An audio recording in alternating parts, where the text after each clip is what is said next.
Have you ever had a loved one leave the church and your relationship becomes awkward?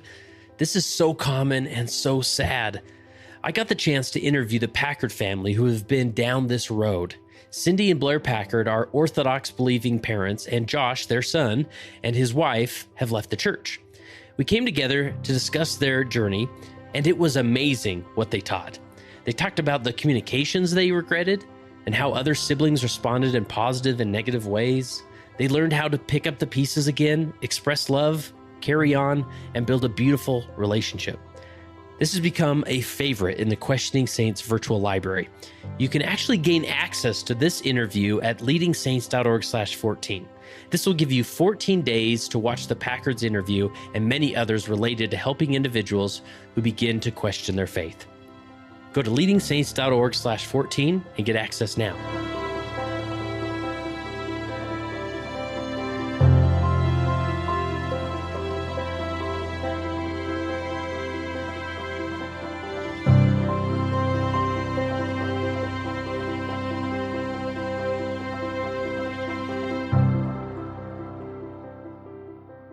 Hey, welcome to the Leading Saints podcast. Now, for many of you that are brand new to Leading Saints, it's important that you know that Leading Saints is a nonprofit organization, 501c3, dedicated to helping Latter-day Saints be better prepared to lead. And we do that through content creation. We get so much positive feedback on the podcast, our virtual conferences, the articles on our website. You definitely got to check it out at leadingsaints.org. And on their homepage at leadingsaints.org, you can actually find the top 6 most downloaded episodes to the podcast. So if you're new, like the content, want to jump into some of our most popular episodes, head there after you listen to this episode. The following episode is a throwback episode, one that was published previously and was extremely popular. To see the details of when this was originally published, see the show notes. Enjoy this throwback episode.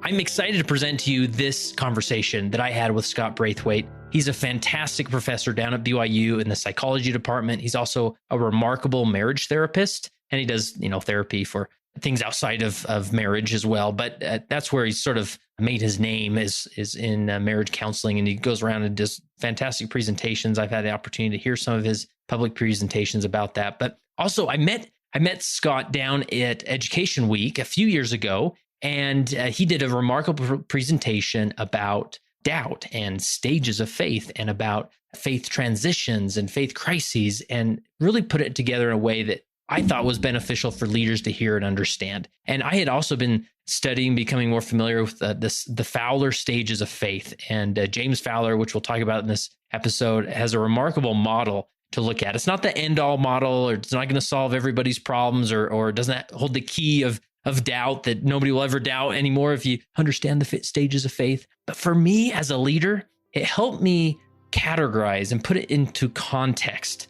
What happens when an individual doubts and moves from one stage of belief to another stage of belief, and whether or not that's good or bad. And regardless if it's good or bad, how do we move forward with a heart full of empathy, of a heart full of understanding to help that person continue to hold on to faith to some level? And so Professor Braithwaite and I have a fantastic conversation about this. So here is my interview with Professor Scott Braithwaite.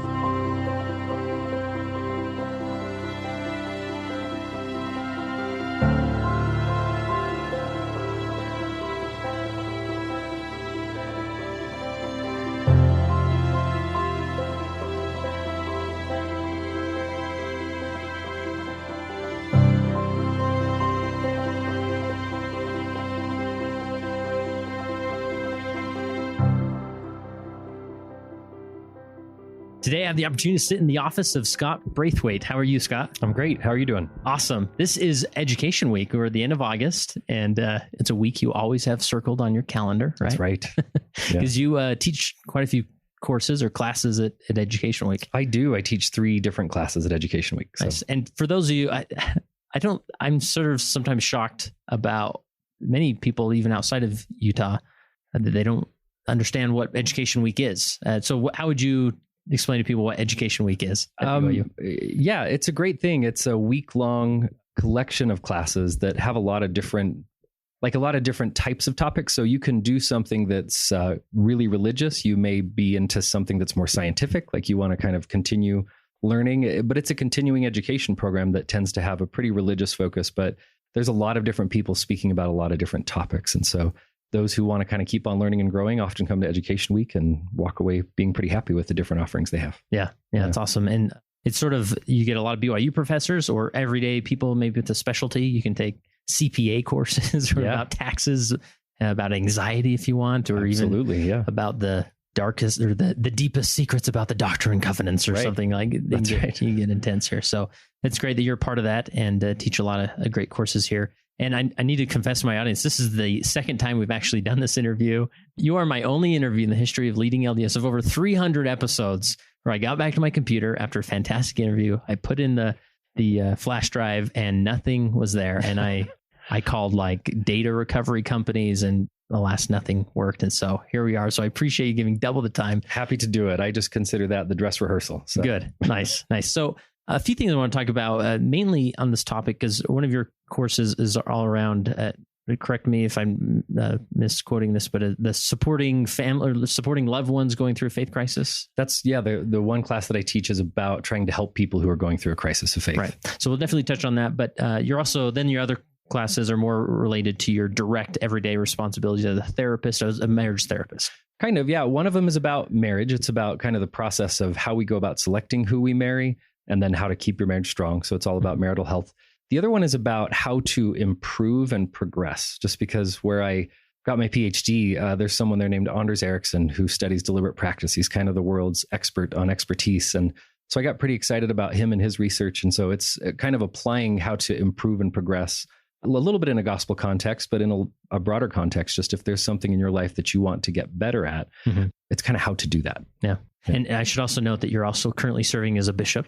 Yeah. Had 4+ years now. So you figured it all out. Oh, and, and I'm always interested in what's the dynamic like of being a therapist and a bishop? Because bishops always get the bad rap, like, hey, you're not a therapist, don't try to be. And I don't think anybody's meaning to be a therapist, but sometimes we fall into that. But do you leverage that ability and counsel with those that you meet with, or do you draw a clear distinction and say, no, I need to send this person to a therapist and separate that? Yeah. When I'm functioning as a bishop, I try primarily to just function as a bishop. I do think that having the training that I do brings a certain perspective and background and maybe even a set of skills that helps. But at the same time, if someone has a problem that's primarily kind of mental health or psychological, I will often refer them to somebody else just because I think that I can be a pretty good bishop or I can be a pretty good psychologist. But when I try to cross those wires, I worry that we end up not doing either of them very well. And so I like to try to keep those lanes separate. Yeah. And usually if there's a counseling involved, that individual may need to meet with somebody once or twice a week for an hour each time. And as a bishop, you're given plenty of time already, right? Yeah. Well, and the truth is that as a therapist, I kind of use some different tools and I can be a little bit mean sometimes. And I want to make sure when everything's all said and done that people always feel like they have a bishop when they're done working with me. And that I haven't hurt any feelings or burned any bridges. Nice. So as a therapist, you can be kind of mean, like pushing people like, no, this is what you need to do. Sometimes people need a little bit of a kick in the pants. And I do that as a psychologist. I don't do that quite as much as a bishop. Yeah. Well, that's good. Maybe there's moments, but that's good. Any advice you'd have, because again, I worry about this stigma that bishops get, that they, these people outside the church or they're critical of bishops, think we're all getting together and say, yeah, let's not send them to the therapist. Let's try and do it ourselves. But what can we do? Or what are some signs we can look for? And maybe in the context of marriage, or hopefully that question is not too general. Yeah. One for me that I think is a big one is being able to differentiate a little bit between sadness and depression. I think sometimes we conflate the two. Sadness is a normal human reaction to things in life that happen that don't go your way. And if your dog dies, you will feel sad, and there's nothing pathological about it. It's part of being human and caring and loving. But depression's different. Depression's a clinical syndrome that kills people, and it needs to be treated aggressively. And so I think that once someone doesn't seem to just be having a normal reaction of sadness, but you see other things that are going along with it, like they're not getting out of bed or their appetite has changed and they don't enjoy things they used to enjoy doing, we've reached into this clinical realm that we want to get help, but we don't want to ignore it. And, as Elder Holland taught in his important talk that he gave a few years ago now, the one that's called Like a Broken Vessel, we don't want to pretend that you should just pray your way out of it. You should seek professional help. Yeah. Yeah. And so, and is there a way to determine if someone is just sad? I guess if it's more of a chronic thing, right? That they just can't seem to. It depends. Like depression is episodic, like it comes and goes, it waxes and wanes. If somebody really just finds that they feel like the future is dark and hopeless, and again, another really key symptom that's sometimes not as well known is that they've always enjoyed doing something and they just no longer find any joy in the things that they used to enjoy doing, I think we need to get it checked out. But I will have to admit that I'm a psychologist who thinks that psychologists shouldn't be treated as the last resort, right? Right. If I had it my way, psychologists would function more like dentists, where people would check in periodically, and most of the work that we do would be preventing problems from happening rather than pulling out all your teeth and putting in new ones. Yeah, and I think another angle with that, what a lot of bishops struggle with, is that sometimes they feel like, oh, okay, if I'm referring this person to counselor and I know they can't pay for it and we're going to have to use sacred funds. And I guess for me, coming from a ward that was high welfare, like I was spending, approving thousands and thousands of dollars for rent checks. And so $100, counseling visit for me seems so tiny. Like I would give those out all day, every day. And just to do it, like, do you feel like it's helpful to sort of separate that? Like, that's what the sacred funds are for. Like, regardless, even if you have an inkling of depression or some mental health concerns, send them, right? Use those funds. Maybe. Here's where I'm going to be critical of my own profession. I don't think that all mental health workers are going to do a very good job. Like we're not yet at a place where as a field, we have really well-established standards to meet the standard of care. If you, for example, broke your leg and you went to a physician and she said, well, I think we should do some smelling salts and a seaweed wrap, she would lose her license, right? But in psychology, it's kind of anything goes. And so interesting. I'm very particular about how and when I refer. But yes, I don't wait till the moment of abject crisis to get there. Yeah, I think that's helpful to know, because I remember, after a few years being bishop, I sort of found a few therapists that I really benefited working with. They were very responsive to me as a bishop. And I felt like everybody I sent to them, I saw progress there. But you're right. There's some individuals you may send and say, well, I don't get it. Like we did 6 weeks of therapy, but nothing's changing. And not that that's a bad therapist, but are there anything that the bishop could do to really make sure that they're sending them to somebody that's going to actually help?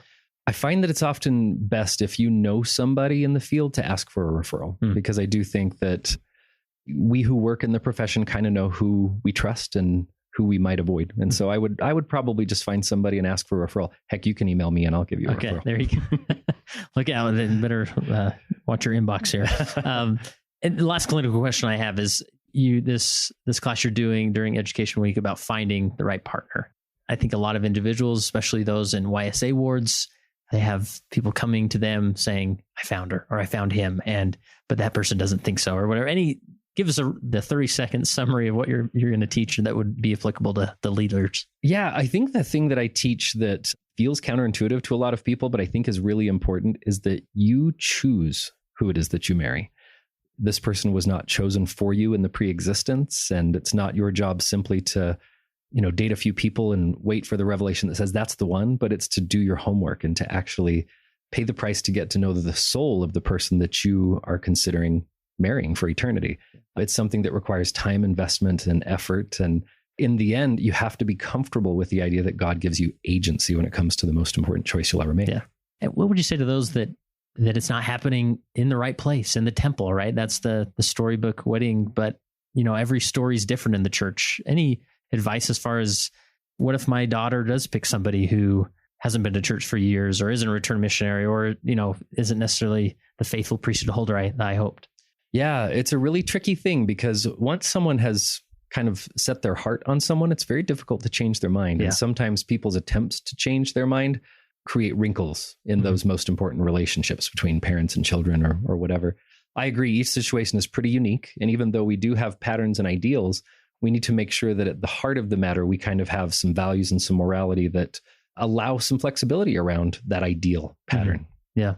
And I guess that's a good segue to the main topic I want to talk about, because really at the end of the day, people get themselves not only into faith crises, but sometimes relationship crises. And as a parent or as a loved one, as a bishop, sometimes you just have to step back and say, well, we love you. Like, when's the reception? We're excited to be there. Where we can't jump in and try and fix it or say, well, did you know this about the individual, and try and manipulate them away from that relationship. Sometimes that's the road they're going down, and we have to step back and let it unfold. I agree. I think that we often want to try to control situations that we can't possibly control. And all we can do is create more damage by trying to control it. And so at some point, you do have to realize that there's more at play here than just what happens in the next 6 months. Awesome. All right. Now I'm segueing to the main topic here, faith crisis. You're teaching all these relationship and marriage courses. How did this come that you suddenly have this faith crisis or doubt class on your schedule, Education Week? The thing for me is that there are a lot of different people, I think, who are addressing this topic, faith crisis. And I love what they're doing. I'm a big fan of your Richard Bushmans and your Spencer Flumans and all these people who are out there just doing incredible things. They tend to come from a religious studies background or from a history background. And I think that there's a really important psychological component that is neglected generally, like that they're dealing with the substance of what people are having a faith crisis about. But ultimately, this is about people and the way that people are responding to a situation where they had expectations and those were violated. And that's kind of what psychologists do. And so for me, it was this idea that I think I have a unique perspective that deals with the people side of all of this. And that's, you went through your own, what you would classify as a faith crisis. Would you mind telling us that story? Sure. Yeah. For me, this kind of happened around 2004. So I was faith crisis way before faith crisis was cool. My wife and I had moved to New York. We were starting graduate school. I ended up graduating from Florida State, but I started working with a professor in upstate New York, pretty close to where the church history sites were. And at this point, you're typical Mormon boy, missionary, married in the temple, all that. Yeah, I kind of ticked all those boxes, and I really enjoyed it. I don't think I had any experiences that necessarily led me to a faith crisis. It was just what happened is we were going to the church history sites often. We had a lot of visitors who came, and so we were spending our weekends often going to Palmyra and the Sacred Grove, and sometimes over to Kirtland. And that got us really interested in church history. And so my wife was the first one actually to kind of pick up a book called Mormon Enigma. And it's a biography of Emma Smith, a really great biography, but one that doesn't necessarily pull any punches. It doesn't shy away from the difficult aspects of the story. And as we read this, I don't think there was anything that we hadn't come across before, but it was the first time that we read something that I think was very thoughtful and that was very well researched and just really digging into this matter. It wasn't just an attack, right? Right. No, I think it's a great historical book. Yeah. But having been mostly exposed to kind of correlated church materials, it talked about things that I hadn't heard that much about. So for both of us, we were kind of like, wow, this is a little bit of a different, narrative than we'd heard. It wasn't something that had completely unsettled us, but it made us kind of ask the question, do you have to either not know stuff or turn off your brain to stay LDS? And we both decided that couldn't possibly be true, right? Yeah. That the truth ought to be a subject that kind of bears investigation. Yeah. And truth, is a great deal of our doctrine. Right. We can't just act like it's not there. So we decided that the answer was to kind of go all in and to learn everything that we could about all of this. And so that for us began a long course of study where we just wanted to know everything there was to know about everything. And so what I mean by that is that I didn't just, read something like that day's equivalent of the CES letter. I read every reference in the CES letter. Oh, wow. I got into, because that's kind of my way of coping. That's my way of dealing with things. I do research. I study, I kind of learn all the things that there are to learn. And through all of that, I guess you could call that a crisis of faith. At no point did I ever feel compelled to let go of the faith that I had grown up with, but it changed. It became a different, maybe more nuanced version of that faith. So I don't feel like my testimony coming out the other side of it is a testimony with an asterisk next to it. I think it's testimony. It's a vibrant, living testimony that sustains me. And so that was kind of what happened for me. And I think as we get into this idea of stages of faith, I can kind of highlight maybe some of those specific things that happened for me. Did you ever feel like violated by the church? Like the people go through this process of, why didn't you tell me? Why did you hold this back from me? I think that's a really common narrative. That didn't happen for me. There was a little bit of just like, I don't I don't understand why there wasn't something in the church curriculum that even mentioned that Joseph had more wives than Emma.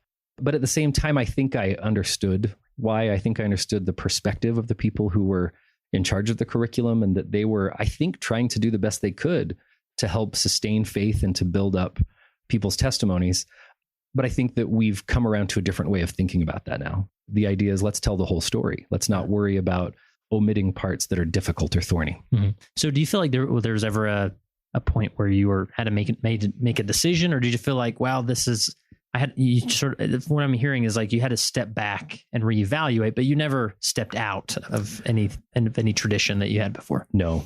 I mean, through the whole process, we were very active. And in some ways, I feel like for us, for our particular story, that was important because we're digging into the nitty gritty of church history while visiting church history sites and feeling the spirit that you feel in the Sacred Grove. And I think for us, that was important. Maybe we needed that. We needed that to sustain us through this process of sorting through some of the more difficult aspects of it. That's great. And since then, so how did you suggest to Education Week that you wanted to teach on this, or how did that come to be? I did, yeah. I mean, they had approached me to teach some of these other classes, and I suggested this one. I'll be honest, I didn't know what they would say. I didn't know if they would like the idea or if they're just like, that's a little outside the scope of what we're trying to do. But they were very excited about it. And the minute that I submitted it, they said, okay, let's go. Nice. Now I'm going to be quite selfish here, because instead of going to your education class, which I may do later, but I take the instructor into his office and I get one-on-one time here to share with others. But I know in this you emphasize about the Fowler stages of faith. Would you say that's the core of what you go through, or is that just one example? A little bit. I kind of build it using the framework of James Fowler's stages of faith, but I highlight the fact that his stages of faith corresponds really nicely with Bruce C. Hafen, who gave a talk at a BYU devotional. It was actually in the late 70s, where he identified kind of his taxonomy, where he thinks there's these 3 different levels of faith. And then also a really important address from Elder Ballard to the CES instructors of the church about how we need to adjust the way that we teach these things. So it's kind of highlighting those 3 things and showing how well they all work together. So I think most people know who Bruce C. Hafen is. He's still around, right? Yeah. Yeah. He's Emeritus General Authority, but also was the head of CES, right? During his time as a former president of BYU or Rick's College. Rick's College, yeah. Right. So who's James Fowler? James Fowler he died a few years ago. He was a Methodist minister, but also a theologian, and he taught at Emory University. So he was someone who was kind of a scientist and a practitioner, meaning that he studied faith kind of using a scientific framework, but also he was a minister. He had a congregation and he saw the lived experience of people who are trying to walk the walk of faith. And in that experience, he said, I noticed that there were certain steps that people go through in the development of faith, and kind of fleshed out this taxonomy that shows kind of what these phases look like and how people tend to progress through them. Yeah. And I love these stages of faith because for me, they help me articulate and better understand and better empathize with those that maybe are going through what we would classify as a faith crisis. And we've talked about on leading elders before. That's not really the best term, but for the lack of a better term, faith crisis. And since then, I've sort of used the term faith transition as you're transitioning through different stages of faith, where I feel like in our tradition in the church, there's more of a black and white 2-stage.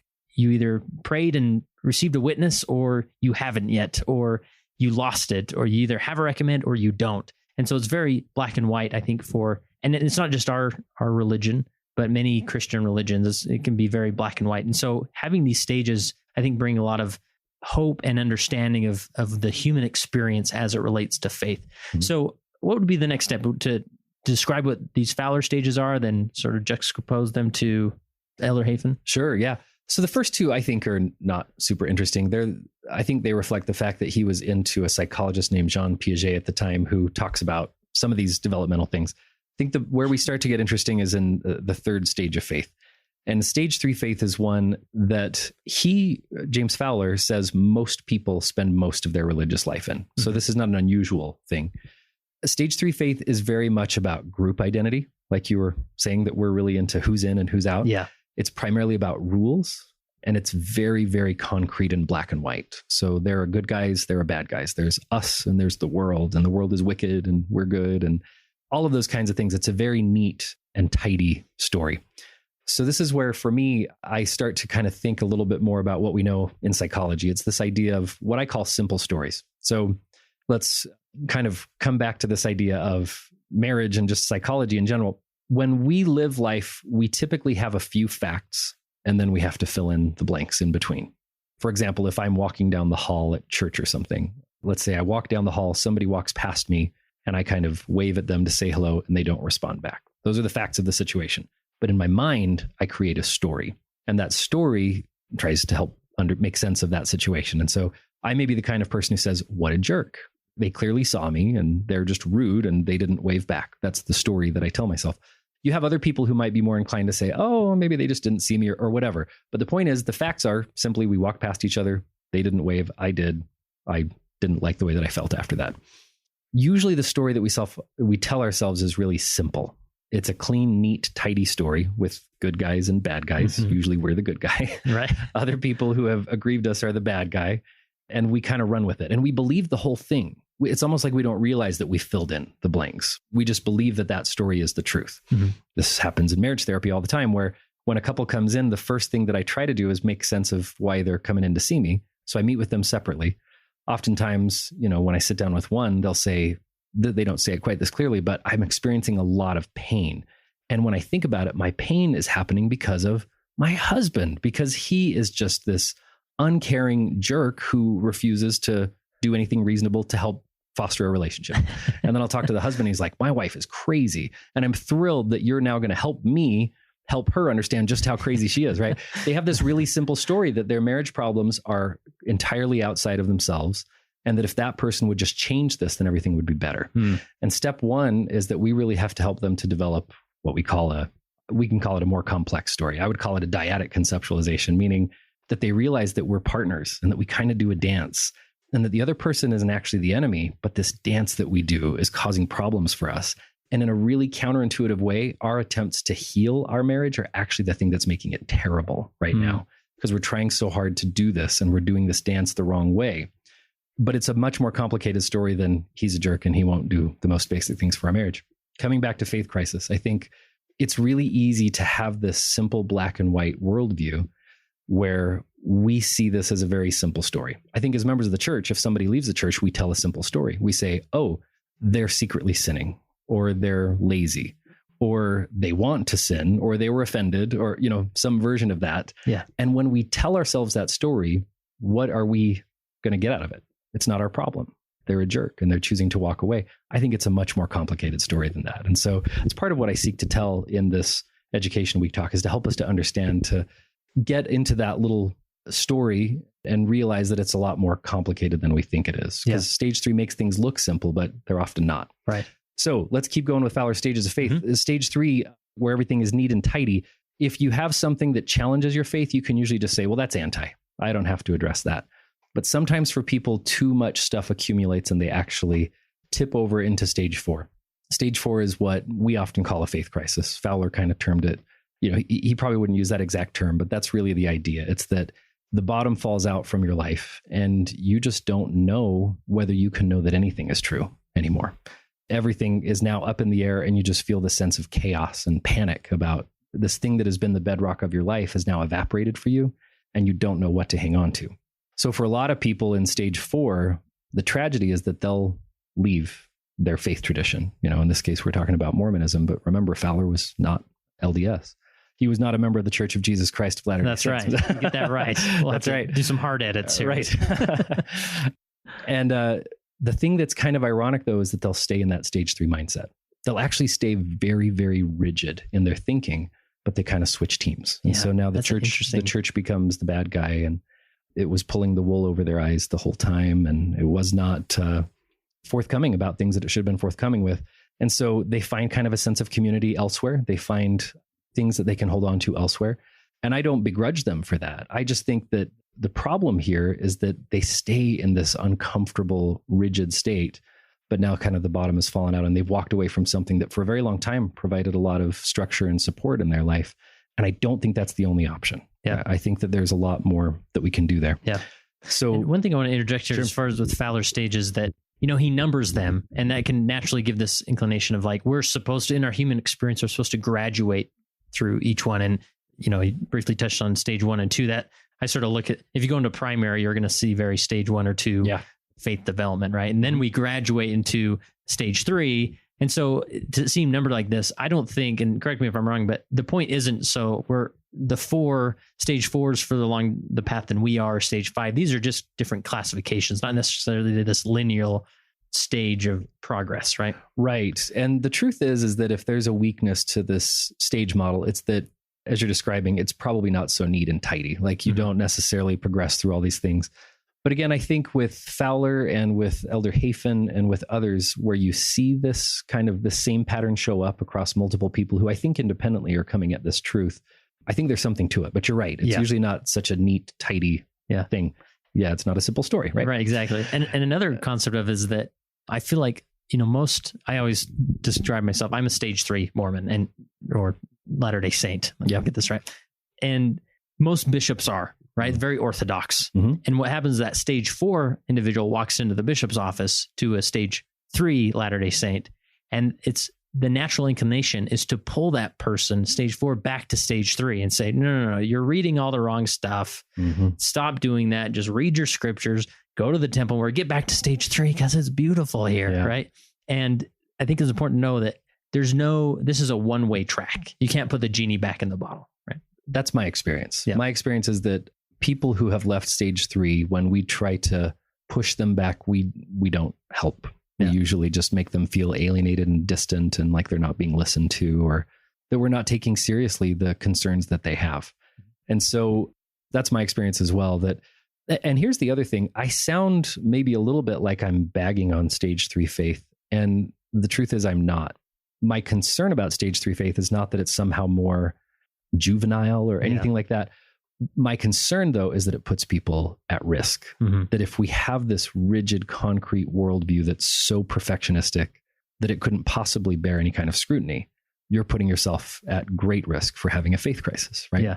And again, this is where we come to the psychology of it, that if you have this perfectionistic worldview that says things like perfectionism usually shows up in our life in the form of rules. We have rules in our head, like the church is true, therefore, and then what comes after that is kind of the rule that each of us have. And as a psychologist, I'm always interested in what their rules are. What I often hear is that people will say something like, the church is true, therefore the leaders are basically perfect and they really don't make any mistakes. So the first time that they're exposed to something where there was a clear mistake made, they're unsettled, and for them it all falls apart. Because if something's all or nothing, it always ends up being nothing if it's scrutinized. Or they may say every statement made by a church leader always constitutes doctrine. But again, this is where we get into this idea that I kind of differentiate between what I would call cultural Mormonism and doctrinal Mormonism. Yeah, that's a great way to look at it. So to me, cultural Mormonism isn't the fact that, we often wear dresses with puffy sleeves to dances or drink Sprite or, that kind of thing. It has more to do with like the version of our faith that we get just by going to church and talking to Mormons and hearing what they think and what they say. Whereas doctrinal Mormonism, I would say, is the canonized scriptural doctrine of the church. It's what we believe that everybody agrees on, that we for sure believe. Cultural Mormonism, I would argue, is a little bit more into rules. It's into group identity, who's in and who's out, where are the boundaries of what constitutes Mormonism and not. And can I eyeball someone and say, well, they have a tattoo, so they couldn't be a very good Mormon, right? And things like that.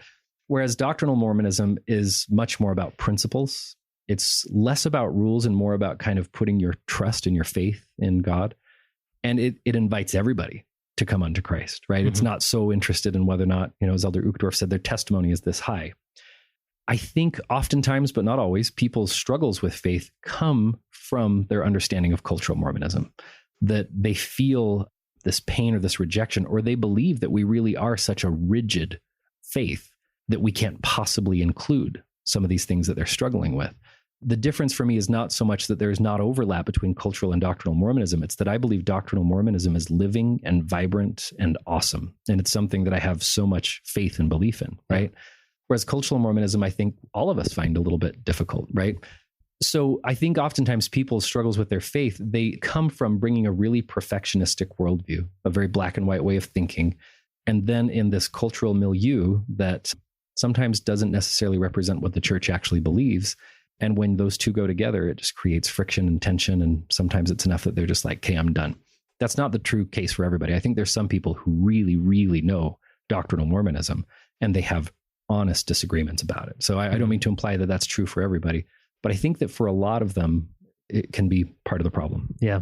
I think that's an interesting point of view to look at it, that especially when the cultural and the doctrinal sort of clash, and maybe because of the cultural, somebody finds themselves sort of disinfected from the church, they often think, well, the doctrine needs to change, when in reality, it's the culture that needs to change. There's nothing necessarily wrong with the doctrine, though it may be, they may not agree with everything in the doctrine, but they miss often the culture that is really upsetting to them. Totally. And I think cultural Mormonism, it treats our religion like so many other religions that, Joseph was having trouble with. It's saying you look to the past for authoritative answers to questions that you have. But I think doctrinal Mormonism says, no, you keep your eye on the prophet, because there are many great and important things that are yet to be revealed, right? It recognizes that this is a living, vibrant church. It's not a collection of writings from the past, although that's part of our heritage. Just to make this less abstract, let me give a concrete example. This is one that I think just kind of illustrates this pretty well. It's the idea of evolution, the organic evolution. So I think if you surveyed 100 Mormons saying, what do we believe about evolution? They would say, that is heretical. That is bad. Right. Nobody who believes in God believes in that. Doctrinal Mormonism tells a different story, right? The church has actually given official statements on this, and they've said our official position is that we take no position when it comes to evolution as the process that, people were created by.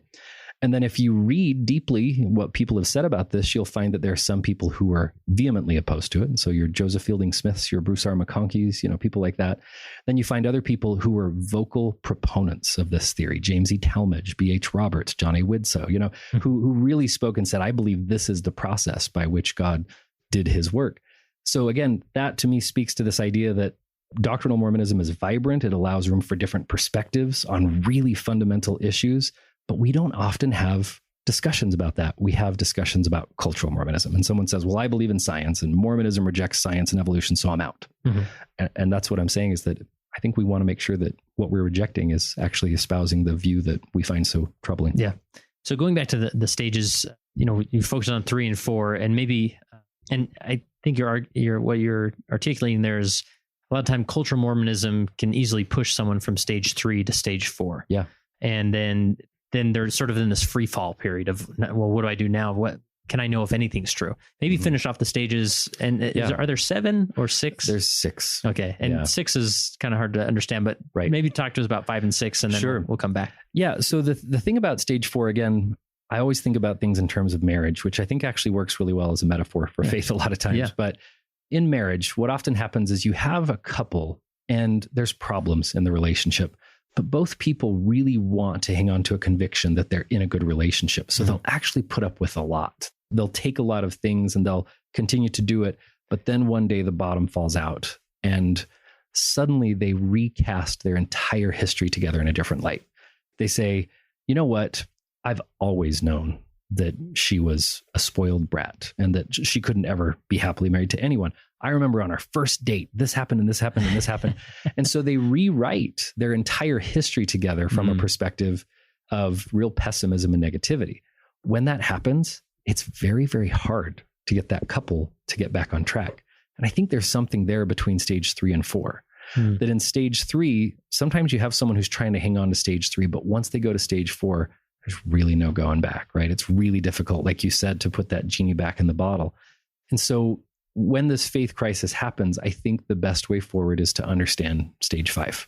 And what stage 5 offers is a view of faith that allows for complexity. It tolerates complexity and nuance. And it just accepts the fact that the work of God will always be mediated through imperfect human beings. And that means that there will always be human fingerprints on anything divine, that we don't get this pure, unfiltered, untouched thing from heaven. It comes through people, and it will reflect the culture and the time and the personalities of those people. But that doesn't somehow diminish it or make it so it couldn't possibly be true. That's what stage 5, this faith allows for.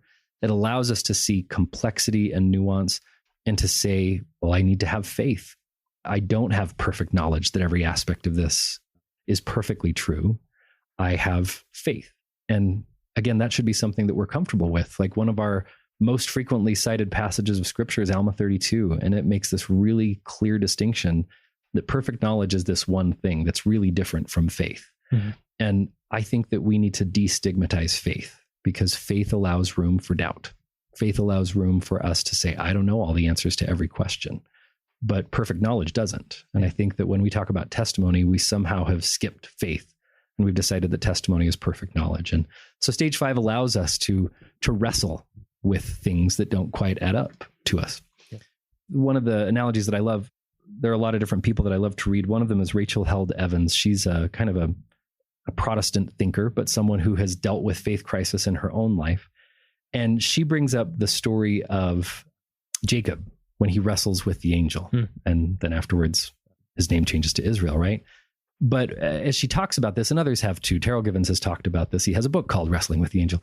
But they talk about this idea that Jacob wrestles with the angel, and in the end, he realizes that the angel is actually God. And that when he kind of wins this wrestle, when it's all said and done, he asks for a blessing from God. And I think there's something in there for us when it comes to faith crisis and all of these different things, that we want to believe that the gospel is a set of perfect answers to every question. And instead, I think that we in stage 5 faith come to realize that faith will always involve some elements of wrestling and saying, I don't understand how all this fits together. And I don't know how that happened that way. But when it's all said and done, if we're willing to wrestle, I believe that we can ask God for a blessing. And I think that that blessing can be this sort of stage 5 faith. For me, when I was called to be a bishop, I thought it was a weird choice. I wouldn't have picked me, you know. We've all been there. Yeah. The one thing, though, that I kept coming back to, that I said, maybe this is the one thing I might have to offer. And it's that I have looked down the barrel of every thorny, difficult issue. There's really nothing that somebody could throw at me that I haven't wrestled with. Yeah. And I came through the other side with faith. I came through the other side with a testimony. And I treasure that testimony. It's something that means everything to me. I feel like it's the blessing that I was able to ask for in the midst of the wrestle. And I don't mean to imply that I am now this fully formed, Buddha-like person. It is awful bright in here. Yeah. But I'm someone, I think, who has wrestled and who's come through it with faith. Yeah. I love that. Stage 6, just...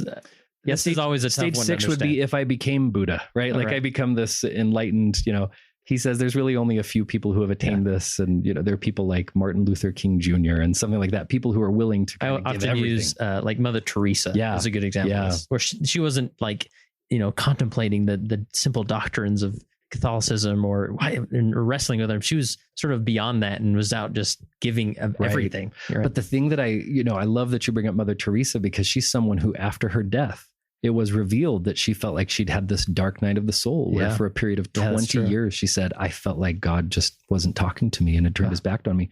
But yet she's there in these, poor areas, caring for orphans every day of her life.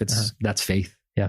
So now we have a basic general understanding. And I actually have, I've talked a lot about Fowler Stages of Faith. I've never cracked the book. Is it a academic book? I actually have it at the Bountiful Library waiting for me to pick up, because is it a book that a leader should sit down and try and consume, or is it a bit too academic? If you're inclined to do so, I think it's a great read, because it will dig into I don't trust you in your academic background. No, yeah. Keeping in mind that I torture students for, my day job. Yeah. But no, I find it really interesting. But at the same time, I think that there are probably other reads that are a little bit more worth your time. I think that they deal more directly with some of these issues.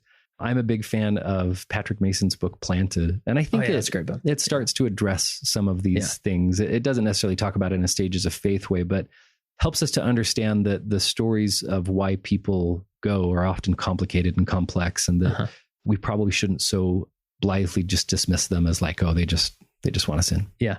I want to ask you a few questions that people ask me when it comes to Fowler Stages of Faith. One, they hear stage 6, like, oh, I want to be like Mother Teresa. I mean, Jesus Christ was definitely there.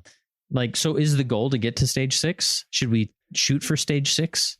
The truth is, I think about the 3 stages. I think 3, 4, and 5. Like, that's the part of it that I take away, because it rings true with my experience, and it kind of, you see those 3 stages show up in a lot of different people's writings. So I think this idea of a more concrete black and white version, a very simple story version of faith. And again, I think that plenty of people have that version of faith, and I think it's a great place to be. I don't know that we necessarily want to push everybody farther than they want to go. Right. So I'm not someone who's out there saying, let's just go and unsettle everybody, and every Sunday, let's go shake up their faith and make sure they know everything that's out there. But at the same time, I think we should be really clear and transparent about the whole story. Yeah. Because for me, I don't think, a hat and a seer stone is any more bizarre than an angel in gold plates. Right. It's just a matter of telling that whole story up front and making sure that we have kind of those details right and that the artwork kind of reflects the reality. And I think that's a great thing for us to do. But at the same time, I think that people very naturally will progress through these stages at the right time in their life, and that we want to help them when that happens. We want to be someone who can be sort of a midwife that can kind of help them. I like that. Yeah, give birth through this whole process. And there is a period of pain and frustration and difficulty, but hopefully there's a great blessing on the other side of it too.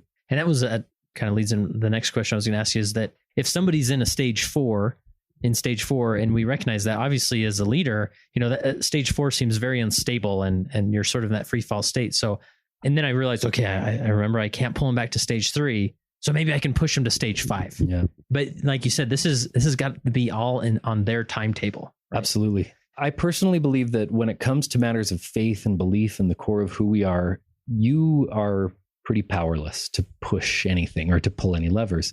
What I think you can offer as a leader in a room with someone who's in the midst of a faith crisis is being someone who is willing to sit with them and to mourn with those that mourn and to comfort those that stand in need of comfort. Because for many of them, they have lost their faith. This has been the bedrock of their life. It's evaporated and they don't know what to do. They feel like they're in a free fall.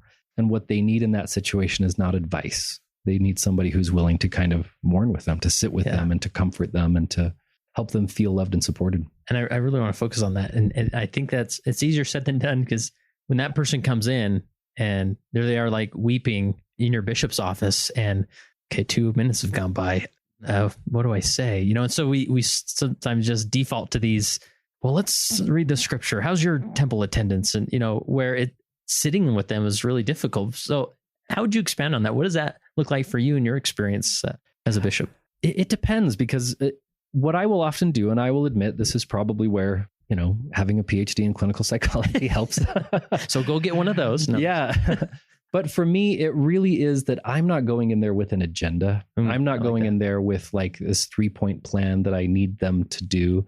I'm trying very hard to not only listen to them, but also to listen to the Spirit, because I think that in those moments, the Spirit will help you know what it is that you need to do. Because I don't think you can script this out and say, oh, all people who are in the midst of a stage 4 faith crisis, here is the, 5 steps that you take. I think it's much more individualized, and it takes a lot of listening to the Spirit, but mostly listening to them, because a lot of times they'll tell you what it is that they need. They'll want to share, because this is something that's just boiling within them all the time. And I think that if you're going to follow a rule, it would be try to listen more than you talk. That's for sure. Yeah, that should be on every bishop's desk. Just listen, stop talking. Yeah.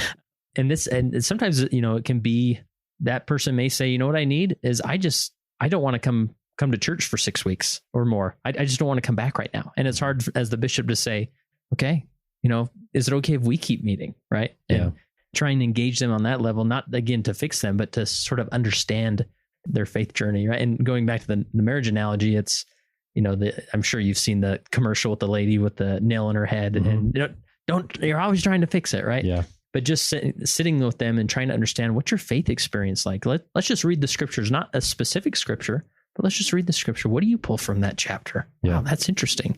How do you look at it differently? Right? Yeah, absolutely. It depends on what they want to do, but there are some people where I've shared my experience with them, and I've said, there are a lot of things that I think that are difficult and that we do have to struggle with and to wrestle with a little bit. I would happily do that with you if you found that helpful. So you want to talk about the Kinderhook plates and you want to read through those things and talk about them.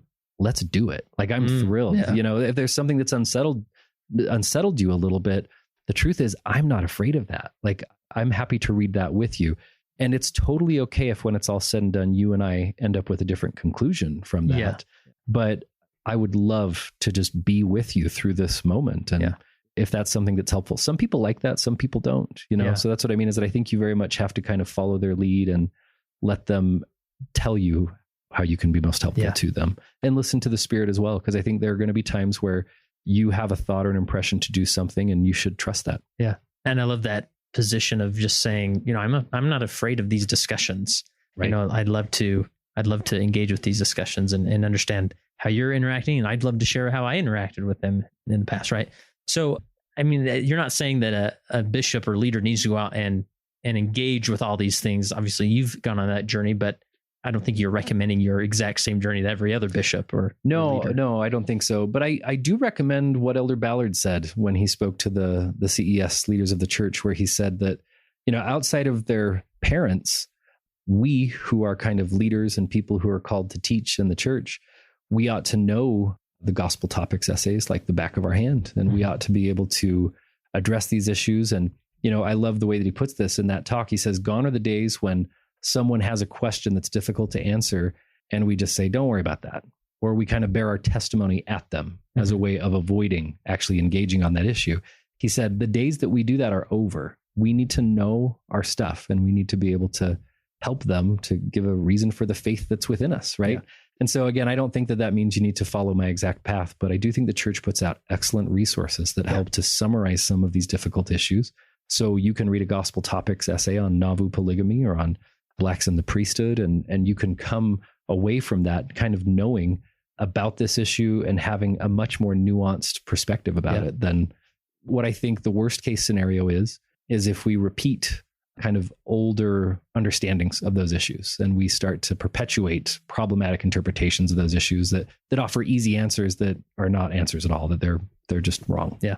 And so, I mean, the least a leader can do is engage with those resources the church has created, especially the gospel topic essays, which are fantastic resources that every leader at least needs to read once over at some point. For sure.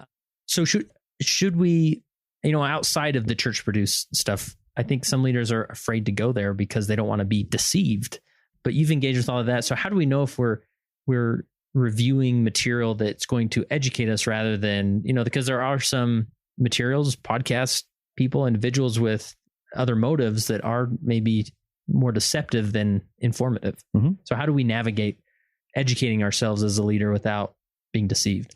Yeah, I think a lot of times if you have a friend in your circle that's kind of into this stuff, I'm really lucky. I'm here at BYU and I have great friends, who I can ask. And one of my friends, Matt Gray, in the ancient scripture department, he is such a wealth of knowledge about really good resources for how to think about this or that issue in books. He's an academic, so he gives me really academic books, which is fun. Yeah, I love them.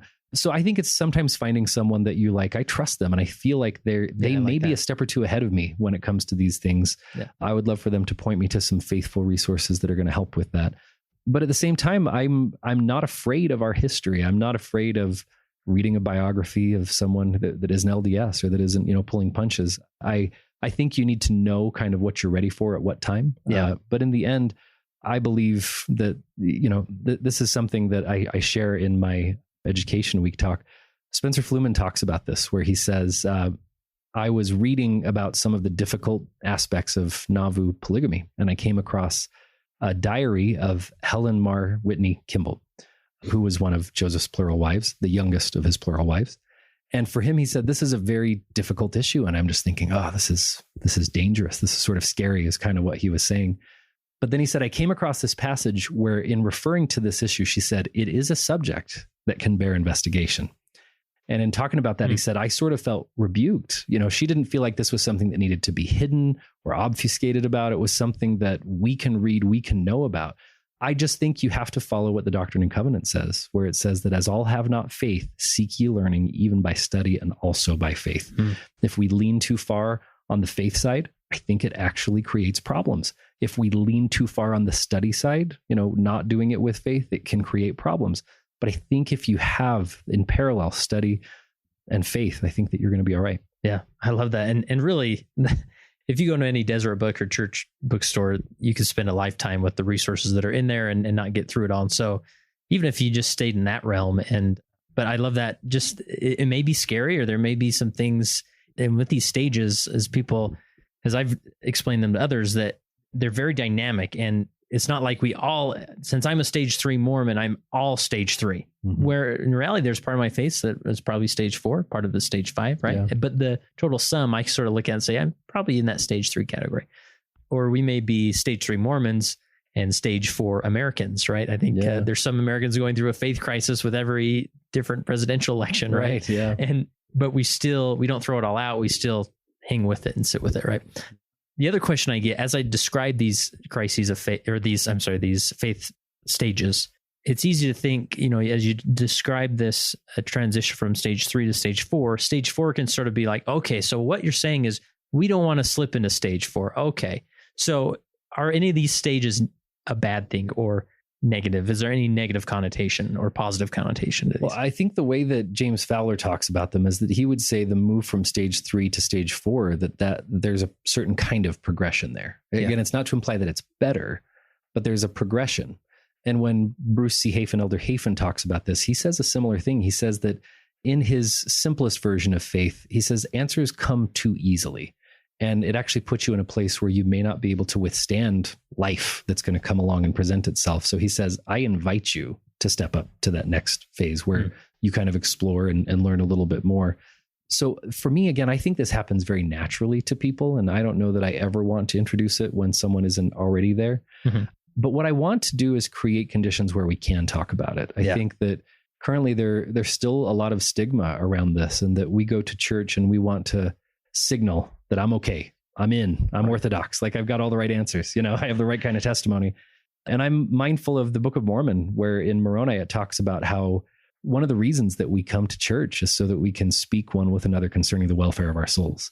And I don't think that just means that we come and talk about how great we're doing. I think it's the good and the bad. That church is a place where we ought to be able to do that. Mm-hmm. We ought to be able to discuss the welfare of our souls and have each other's backs and create a sense of safety so that we can, if somebody is struggling with something, they don't have to do that alone. They don't have to think that they're the only one, but they can talk about it without fear that they're going to infect everyone. Yeah.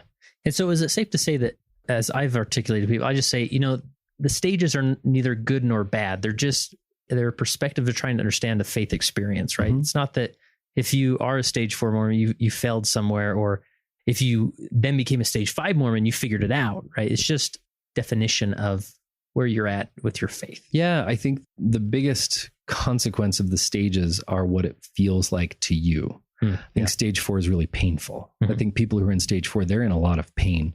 And I think sometimes they're people who will kind of scare the people around them at church because they seem angry. Mm-hmm. They seem upset. They seem thin-skinned. And I think that they are because they're in so much pain. And the best response to that is not to say, well, gee, what's wrong with you? It's to say, I want to come alongside you and help. I want to understand what's going on, what you're going through. And I want to help ease that burden, because that's, as a disciple of Christ, that's my job. Good marital advice as well. That's right. So, absolutely. So we've talked about these stages in the context, I think, of one-to-one conversations, especially like in a bishop's office, which I think is fantastic. I always go back to being a leader is not about having the answers. It's about having the conversations. Mm-hmm. You may not know what to do or what the direction is, but just having the conversation means so much that person in stage 4. Right? Yeah. So what about in a more a broader context, like just in church in general, in Sunday school? Because we've alluded a little bit, but there's, with cultural Mormonism, or however we're supposed to term that, there's a culture of certainty that we sometimes, somebody could walk into a first Sunday sacrament meeting and think, oh, I get it. So the point of this group is that everybody can stand up there and say, I know the church is true. And that's the point, that certainty and knowledge is the goal, rather than sanctification and trust and faith, right? We sort of water down the faith side so that we can really build up to the know side, the knowledge side. So, or in the dynamics of Sunday school, somebody raises a hand and maybe shares an Orthodox perspective, and we sort of hush that down. Well, this is what the manual says. Let's just keep here. So how do we lead and navigate this as a leader of a ward or in Sunday school on a more broader scale? Yeah, it's a great question. What I think we can do is we can help create a culture where, there's room for not having all the answers, and that maybe our faith isn't about having all the answers, but it's about putting our trust in God. And it's about creating space for people to learn and grow and come closer to Christ, as opposed to like who's in and who's out and all that. One really simple way that I think we can do that is in testimony meeting. I think people often share the big dramatic experiences. Mm-hmm. And I think that's great because those happen. But maybe every once in a while, you and I, when we get up to bear our testimony, we can share a very, very simple experience. Just something that says, the other day, as I was going about my day-to-day life, I felt just the smallest little prompting that I should call someone. And that was it. And I called them. And I don't know if it mattered. but I felt like that's what God wanted me to do, and I did it. And that's what my faith invites me to do. I believe that idea that everything that invites us to do good or persuades us to believe in Christ, it's sent forth by the gift and power of Christ, right? And those simple little nudges are actually revelation. It's not just the big stuff. It's not when we knew for sure that this or that thing were true, but that I felt like God just prompted me to do a small thing. And that helped me to be like, oh, he's there. He cares. He's involved in the details of my life. I think making room for those kinds of testimonies too is really important, because I think it's easy for people in the crowd to listen to these big burning bush experiences, which totally happen and we should still share. Yeah. And to say, I've never had that. I wonder if I do have a testimony. And I think they do. I just think that their script for testimony is big and dramatic, and we need to make room for other kinds of things. Yeah. I think that's great advice. And even, pulling the elders quorum president aside and say, hey, in this meeting, would you mind standing, just share a simple testimony? Like, you may not have a grandiose experience, but contribute to this meeting and make more room for those that maybe don't have that burning bush experience. Yeah. Like that. All right. Well, as we wrap up here, I think this has been a thorough journey through Fowler stages. Tell us the Elder Hafen perspective, and maybe that's a whole nother podcast, but how did he compartmentalize these thoughts? It's really similar in that he says the first one is pretty concrete. It's black and white. It's simple. The middle phase is like stage 4, where he says it's a tricky time, and it's dangerous to move into this phase because it can be so unsettling that you want to walk away. But he says, but I think that the best next step is to move into, his stage 3, Fowler stage 5, which is where we can grapple with complexity. We can deal with nuance, and that he would kind of say that kind of faith is not only more stable and kind of nourishing, but that it's really rewarding. There's something to it that is really satisfying, I think, in your soul, to not necessarily feel like everything is so concrete and black and white, but that there's beauty in what God is doing. There's another person who I just love, Melissa Inouye, who is an academic at the University of New Zealand in Auckland. She talks about this idea that we like to use the analogy of Christmas lights when it comes to our faith, that they're on and they're all working, but if one breaks, it all falls apart. The whole string is gone. She says, I think that Mormonism is a lot more like sourdough bread, where she says that sourdough bread has this starter that is kind of funky and maybe not the most appetizing, but that it can create this rich, luscious bread that has this creamy interior with these irregular holes and this beautiful, crusty outside. And she says, I think our faith is a lot like that there's all these different mixes and influences, including human ones, including culture and time and context and personality, but that's really what makes Mormonism beautiful. And its truth does not rest in this all or nothing way on whether or not this one thing happened just so, but that it's more living, dynamic, and vibrant. And I think there's something to that. I think that's what that last phase, the stage 5, and Elder Hafen's last stage kind of grapples with and deals with. Awesome.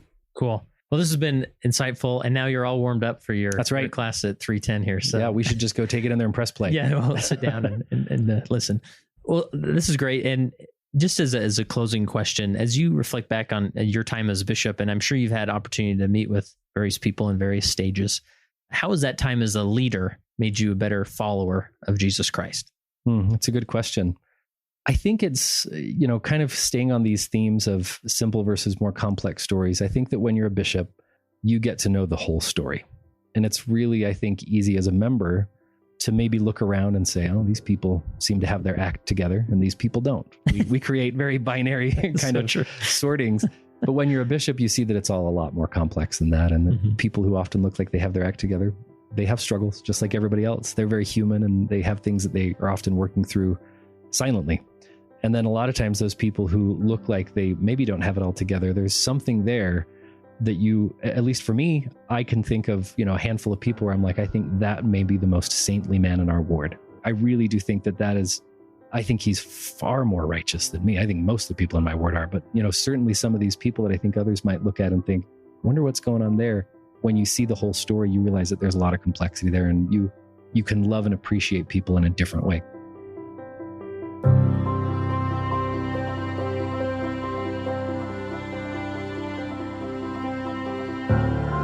That concludes my interview with Professor Scott Braithwaite. Faith transitions, stages of faith. Think on this a while as a leader. And I know I know this is a big issue with a lot of leaders when they're faced with individuals who are doubting in a way that they've never doubted, or they're really struggling and wrestling with their faith, and they're looking to the bishop, their leader, their Relief Society president to say, to tell them what it is they should do to work themselves out of this. And we've done a variety of interviews about concepts and topics. We have more coming.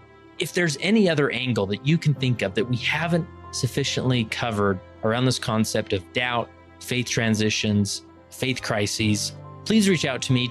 Give me your ideas. Let me know how we can better cover this topic so all leaders listening can be better prepared leaders to help and minister to those who doubt. And that concludes this throwback episode of the Leading Saints podcast. That concludes this episode of the Leading Saints podcast. Hey, listen, would you do me a favor? Everybody's got that friend who listens to a ton of podcasts, and maybe they aren't aware of Leading Saints. So would you mind taking the link of this episode or another episode of Leading Saints and just texting it to that friend? You know who I'm talking about, the friend who always listens to podcasts and is always telling you about different podcasts. Well, it's your turn to tell that friend about Leading Saints. So share it. We'd also love to hear from you. If you have any perspective or thought on this episode, you can go to leadingsaints.org and actually leave a comment on the episode page, or reach out to us at leadingsaints.org/contact. Remember, go to leadingsaints.org/14 to hear the Packard family's experience of when loved ones leave the church.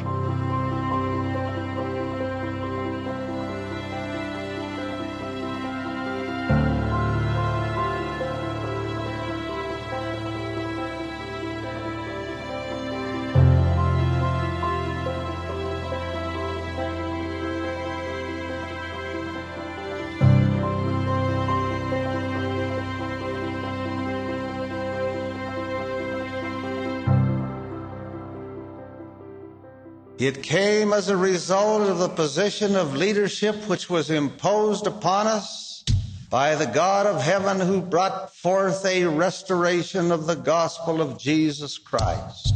And when the declaration was made concerning the only true and living church upon the face of the earth, we were immediately put in a position of loneliness, the loneliness of leadership, from which we cannot shrink nor run away, and to which we must face up with boldness and courage and ability.